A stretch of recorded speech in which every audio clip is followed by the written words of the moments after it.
प्राचीन समय की बात है कि एक राजा था। वो दयालु तो था ही, बुद्धिमान भी था। तो एक बार उसके राज्य में भयंकर अकाल पड़ा।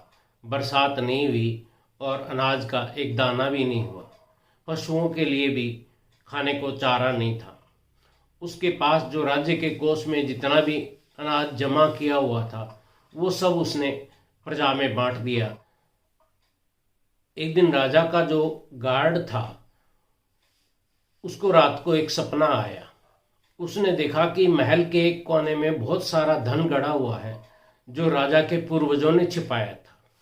फिर भी उसने हिम्मत करी, उसने राजा से मिलने की इच्छा व्यक्त की।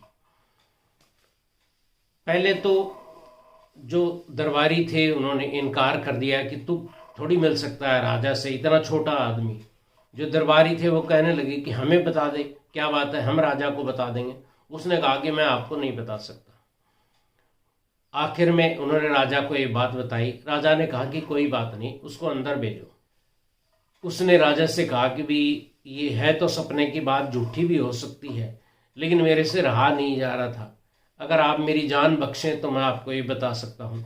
राजा ने कहा कि बताओ क्या बात है।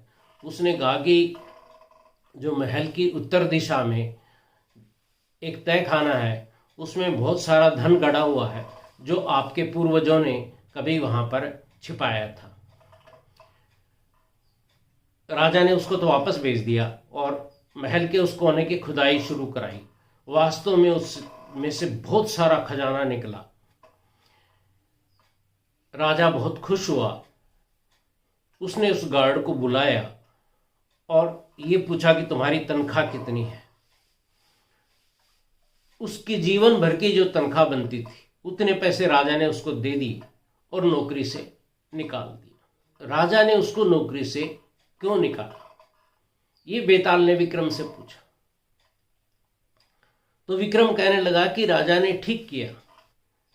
ये बात ठीक है कि गार्ड की बताई हुई बात के कारण राजा की समस्याएं दूर हो गई थी, लेकिन उसको सपना क्यों आया, इसका मतलब ये है कि वो ड्यूटी पर सो रहा था।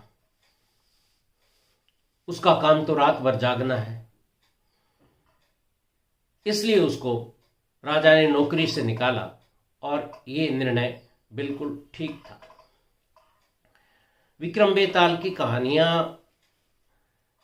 रोचक तो हैं ही, लेकिन वो बुद्धि को बढ़ाने वाली है, इसलिए बच्चों को सुनानी चाहिए।